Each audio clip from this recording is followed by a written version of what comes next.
मन की चाल समझ ली तो सब समझ लिया। मन को पहचान लिया तो कुछ और पहचानने को बचता नहीं। मन की चाल के समझते ही चेतना अपने में लीन हो जाती है। जब तक नहीं समझा है तभी तक मन का अनुसरण चलता है। मन के पीछे चलता है आदमी यही मान के कि मन गुरु है, जो कहता है ठीक कहता है, जो बताता है ठीक बताता है। एक बार अपने मन पर संदेह आ जाए तो जीवन में क्रांति की शुरुआत हो जाती। और मजा यही है कि मन सभी पर संदेह करता है और तुम कभी मन पर संदेह नहीं करते। मन पर तुम्हारी श्रद्धा अपूर्व,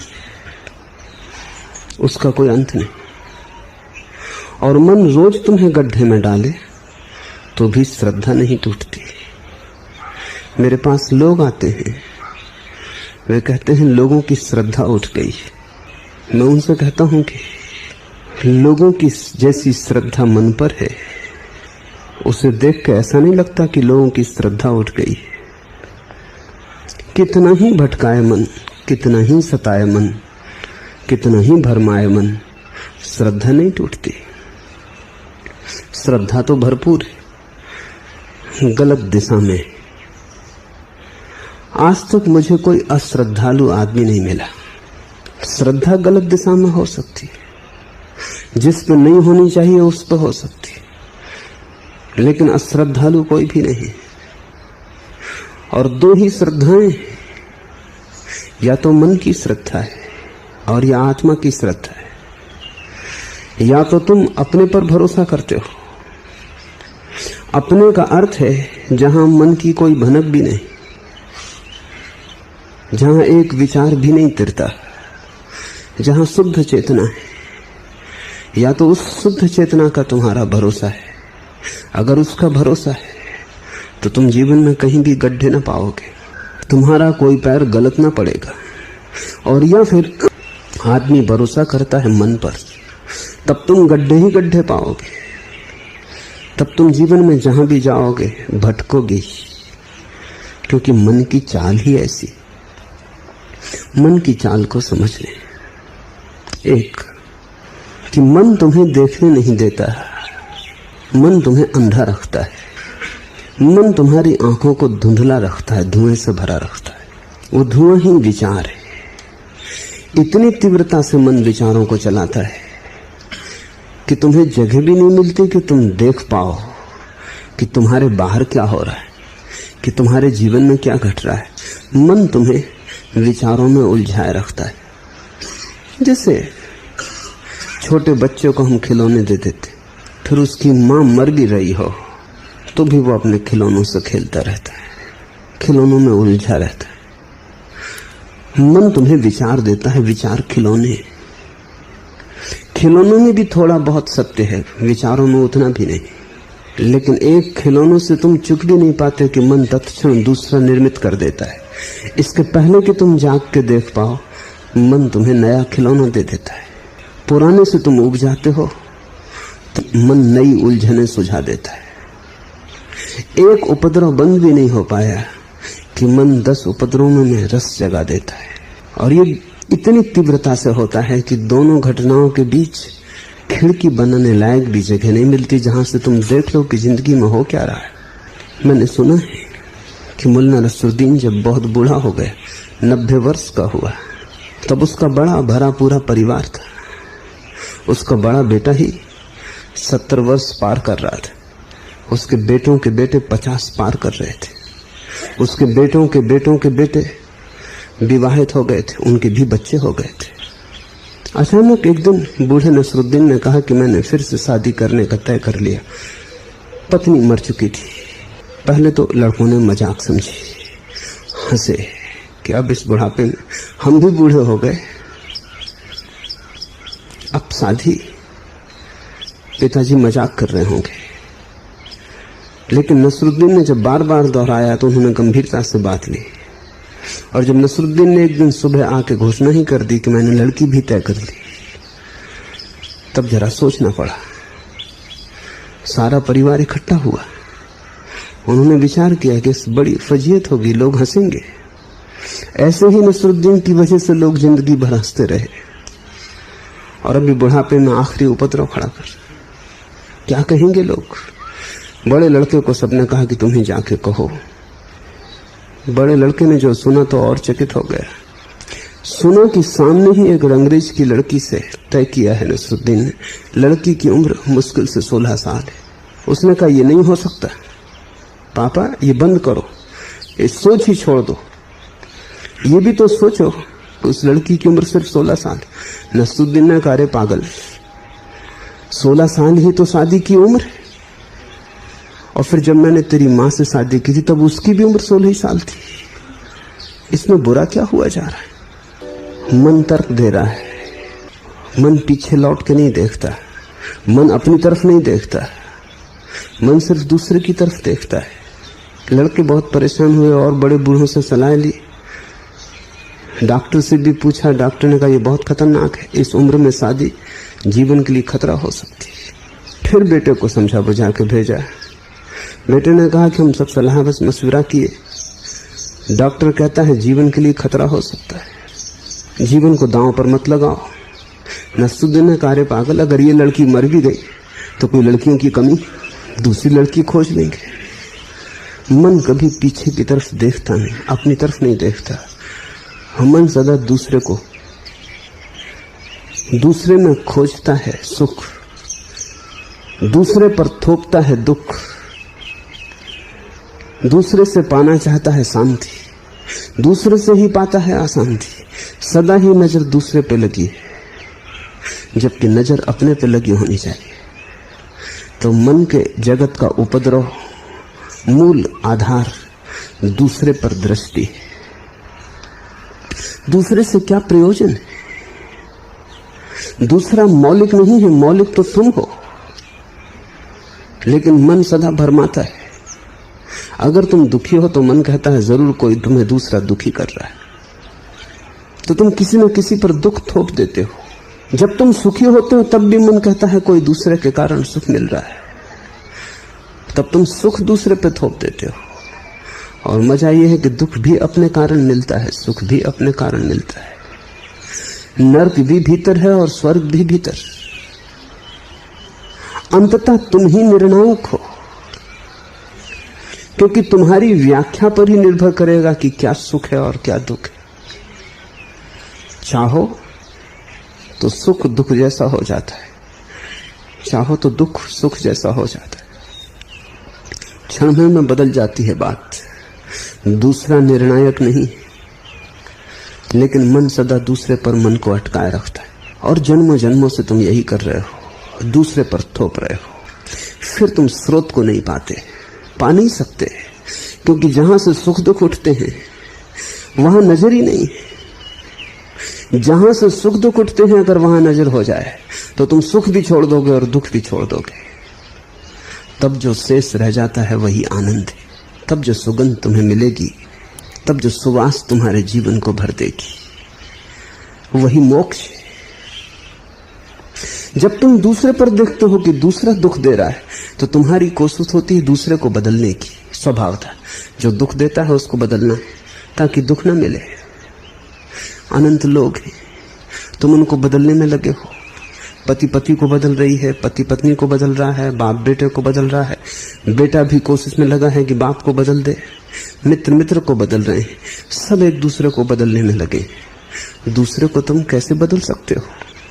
दूसरा स्वतंत्र है, उसकी अपनी नियति है, दूसरे का अपना आधार है, अपना केंद्र है, दूसरे का अपना स्रोत है जहां से उसके मनोभाव उठते। तुम दूसरे को नहीं बदल सकते।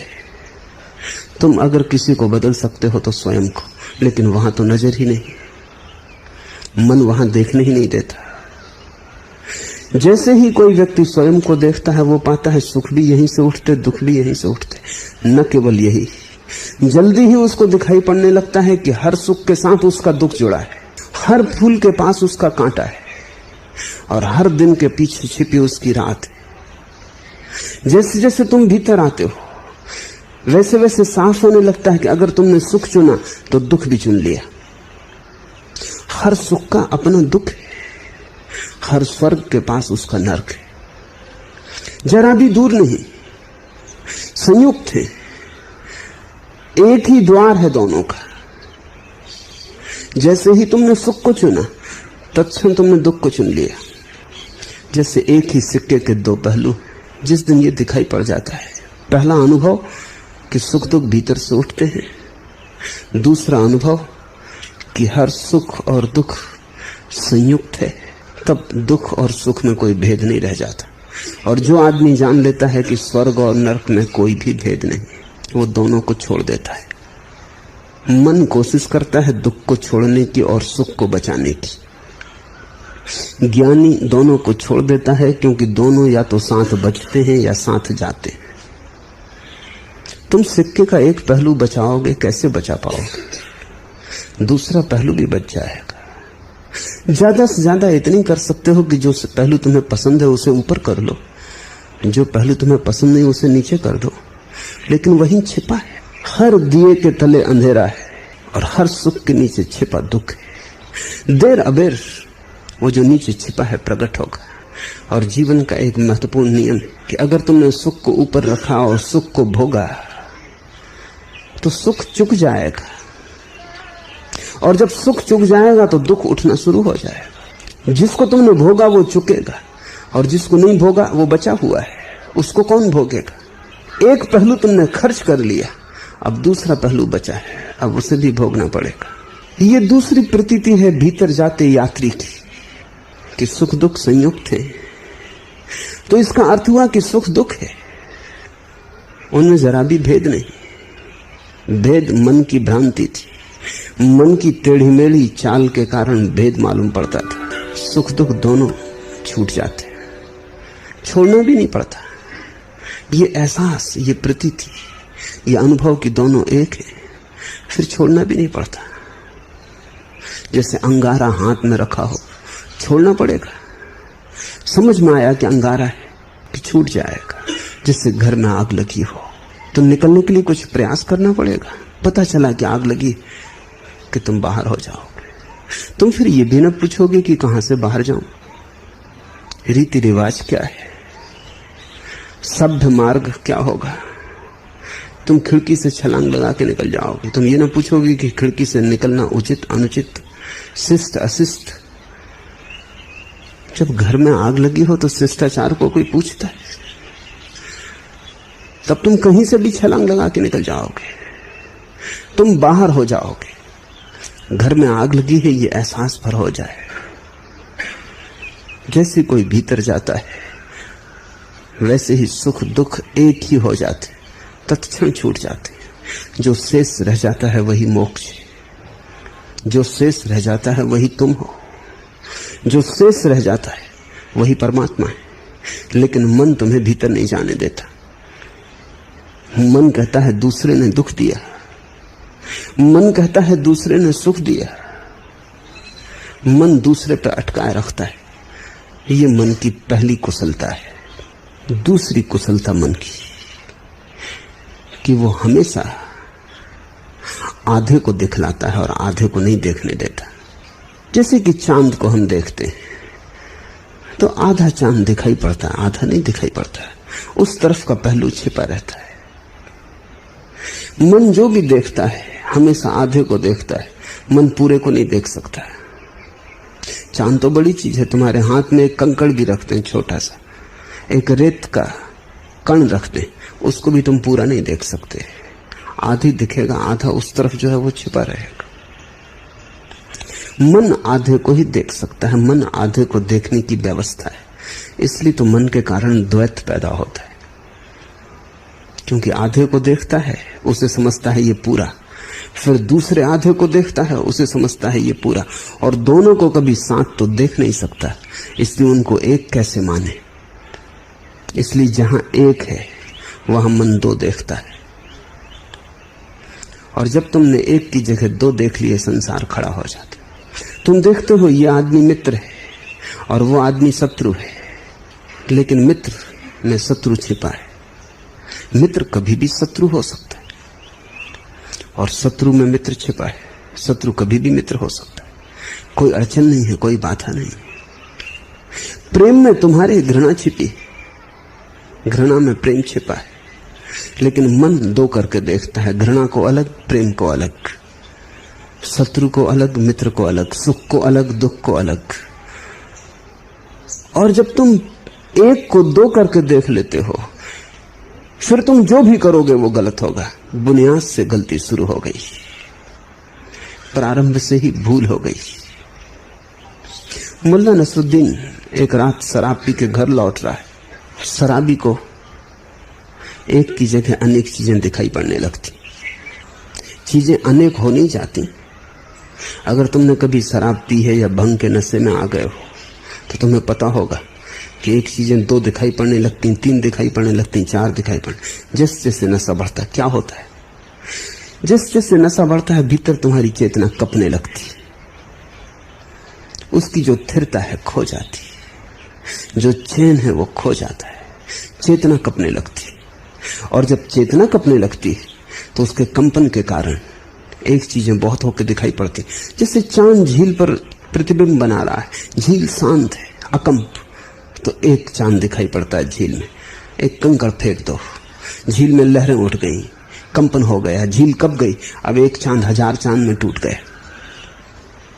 अगर तुम झील को बहुत ही कपा दो तो चांद दिखाई ही ना पड़ेगा, बस चांद के टुकड़े ही टुकड़े पूरे झील पर फैल जाएंगे। चांद एक है, झील कब गई। नशा तुम्हारी चेतना को कपा देता है। झील कब गई, अब चीजें अनेक दिखाई पड़ने लगती। मुल्ला नसरुद्दीन घर आया है, नशे में डूबा है, ताले में चाबी डालने की कोशिश करता है, लेकिन ताले में चाबी नहीं जाती। छेद और चाबी को मिला नहीं पाता, हाथ कप रहे हैं। एक पुलिस वाला रास्ते पर खड़ा देख रहा है। आखिर उसने कहा, नसरुद्दीन क्या मैं सहायता करूं, ताले में चाबी डाल दूं। नसरुद्दीन ने कहा, अगर सहायता ही करना है तो जरा तुम मकान को संभाले रखो, तो मैं चाबी डाल दूं। नसलची को ये नहीं दिखाई पड़ता कि मैं कप रहा हूं, मकान कप रहा है, तो मकान को संभाले रखो। एक और दिन ऐसा ही नशा करके नसरुद्दीन घर लौटता था। एक वृक्ष से टक्कर हो गई, बड़ी मुश्किल में पड़ गया। वृक्ष तो एक था, उसको दो दिखाई पड़ रहे थे, तो वो दोनों के बीच से निकलने की और कोई उपाय भी नहीं था। दोनों के बीच से निकलने की कोशिश कर रहा था। जैसी कोशिश करता सिर टकरा जाता। वृक्ष तो एक ही था। अनेक बार कोशिश की, तब वो जोर से चिल्लाया कि मारेगा, ये तो बड़ा जंगल है, कोई एक वृक्ष नहीं है यहां जिसमें से निकल जाओ, बहुत वृक्ष। बड़ी पुरानी कथा है। एक कुत्ता एक राजमहल में प्रवेश कर गया। उस महल के राजा ने महल को सिर्फ दर्पणों से बनाया था। दीवार पर दर्पण ही दर्पण थे, पूरा कांच का ही बना था। कुत्ता मुसीबत में पड़ गया। जहां देखा अनेक कुत्ते दिखाई पड़े, घबरा गया। ये तो कोई एक आध कुत्ता नहीं है, पूरे कुत्तों की सेना मालूम पड़ती, और भागने का उपाय नहीं दिखता। चारों तरफ घेरे खड़े। कुत्तों की आदत होती कि पहले उसने डरवाने की कोशिश की कि डर जाएं ये लोग, लेकिन जितना उसने कुत्तों को डरवाया उतना ही कुत्तों ने उसे डरवाया, क्योंकि वे उसी के प्रतिबिंब थे। जैसे ही कुत्ता झपटा और भौंका, हजारों कुत्ते झपटे और भौंके, क्योंकि वे वहां थे ही नहीं, वे उसी की छायाएं थे। कुत्ता दर्पणों से टकराया, झपट्टा मारा, उसके प्रतिबिंब कुत्ते से टकराए, सिर लहूलुहान हो गया। सुबह कुत्ता मरा हुआ पाया गया। वहां कोई भी न था। जहां कुछ भी नहीं, वहां भी तुम्हारे भीतर के कंपन झूठे अस्तित्व को निर्मित कर लेते। उस झूठे अस्तित्व को ही हमने माया कहा है। माया बाहर नहीं, तुम्हारे कपते हुए चित्त के कारण जो है वो तो एक है, लेकिन वो अनेक होकर दिखाई पड़ रहा है। और तुम्हारी कोशिश वही है जो मुल्ला नसरुद्दीन ने सिपाही से कही थी कि जरा तुम मकान को संभाल लो तो मैं ताले में चाबी डाल लूं। तुम्हारी भी कोशिश यह है कि मकान को कैसे थिर कर लिया जाए। कोई कभी नहीं कर पाया। ज्ञानियों ने मकान की फिक्र छोड़ दी, अपने को थिर कर लिया, सब थिर हो जाता है। जरूरत है कि नशा उतर जाए। मकान तो थिर ही है, वो कभी हिला ही न था। ये अस्तित्व कभी हिला ही नहीं है, ये बिल्कुल स्थिर है, ये अपने में बिल्कुल लीन है, ये स्वभाव में डूबा है। तुम हिल गए हो, लेकिन तुम अस्तित्व को संभालने की कोशिश कर रहे हो। मन द्वैत का सूत्र है और अनेक का भी सूत्र है। मन से गुजर के चीजें वैसी ही हो जाती हैं जैसे सूरज की किरण को अगर तुम एक कांच के टुकड़े से गुजरने दो। कई पहलुओं का कांच का टुकड़ा ले लो, प्रिज्म उस टुकड़े को कहा जाता है। उसमें तरासे हुए कई पहलू। सूरज की किरण गुजरती है उससे, जब आती है तो एक होती, जब उससे बाहर निकल ली तो 7 हो जाती। इसलिए तो इंद्रधनुष निर्मित होता है। इंद्रधनुष निर्मित इसलिए हो जाता है कि हवा में वर्षा के दिनों में पानी के कण लटके होते हैं। वो पानी के कण प्रिज्म का काम करते हैं। उन पानी के कणों में से सूरज की किरण गुजरती है, टूट के 7 हो जाती है। 7 रंग दिखाई पड़ने लगते हैं। जगत तुम्हारे मन से गुजरा हुआ इंद्रधनुष। किरण तो परमात्मा की एक है, उसकी रोशनी एक है, अस्तित्व का स्वभाव एक है, अस्तित्व एक है, लेकिन तुम्हारे मन की लटकी हुई बूंद से एक गुजर के 7 में टूट जाता है। सब चीजें खंड खंड हो जाती और मन कहता है यही सत्य है। और मन तुम्हें कभी लौट के नहीं देखना देता जहां से 7 पैदा हुए, जहां 1 से 7 का जन्म हुआ। सारे ध्यान के प्रयोग मन से पीछे लौटने के प्रयोग हैं। मन की तीसरी टेढ़ी चाल है कि मन बड़ा तर्कनिष्ठ है। वो हर चीज के लिए तर्क देता है और तर्क ऐसी सुगमता से देता है कि तुम्हें भी लगने लगता है कि ठीक ही तो बात है।